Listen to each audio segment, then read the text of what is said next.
Observations on MLP is a new video series I'll be doing, in which, instead of analyzing individual episodes of My Little Pony, I'll make analytical observations about the world and characters. These videos will probably involve a lot more speculation than my analysis videos, which should make them pretty fun. Pony genetics have been brought up exactly once in MLP, when Mr. Cake was trying to explain how he and Mrs. Cake, both Earth ponies, had produced a Pegasus and a unicorn offspring. It answered the question of whether different kinds of ponies can breed with one another, and what happens when they do.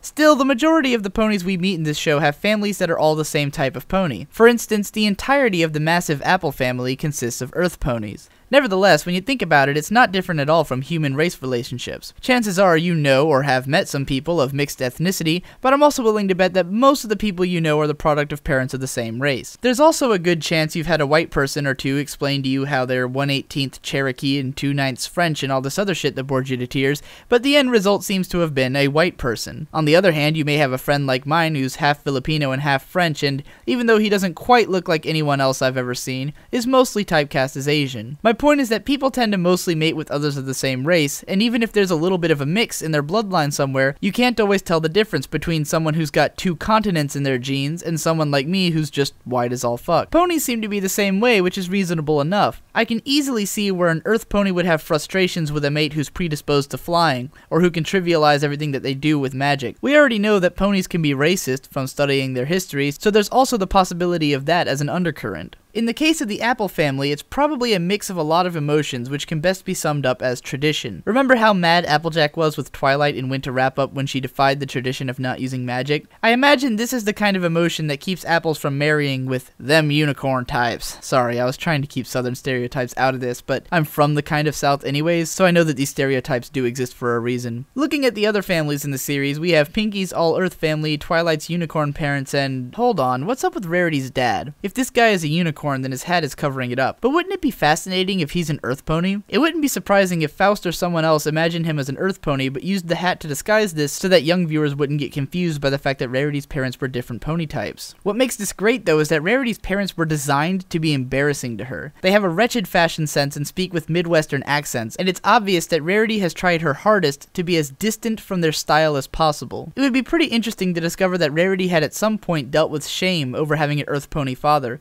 though this is obviously something that the show would never explore. Regardless of that, let's think about Rarity's interest in stallions, seeing as she's the only one out of the main 6 who has ever expressed a desire to find a mate, and has been seen a few times to be flirtatious. Most obviously, there was her failed courtship with Prince Blueblood, a white-coated, high society unicorn just like the one that she aspires to be. She also may have had a thing for the similarly white-coated regal unicorn Fancy Pants, seeing as she chose him for a dance partner during the royal wedding reception. I could have sworn there was another pony Rarity flirted with, but I'm not sure when it was. I had thought it was the Pegasus in Wonderbolt Academy, but it looks like she's just happy to have been saved, not exactly making doe eyes or anything. If you aren't yet buying into the idea that ponies look for ponies of the same type as mates, check out Hearts and Who's Day. I'd been thinking about how Cheerilee and Big Mac are both reddish Earth ponies, which probably made them a perfect choice for a Valentine's Day episode, but I expected to find that the Cutie Mark Crusaders had gone through all types of ponies while looking for a suitor, except the truth is that they didn't. Watch the clip. Out of all the stallions that the CMC surveyed, not a single one of them has an apparent horn or wings. I was pretty shocked by this actually, because it shows that whether or not the staff was thinking about how the different types of ponies can crossbreed,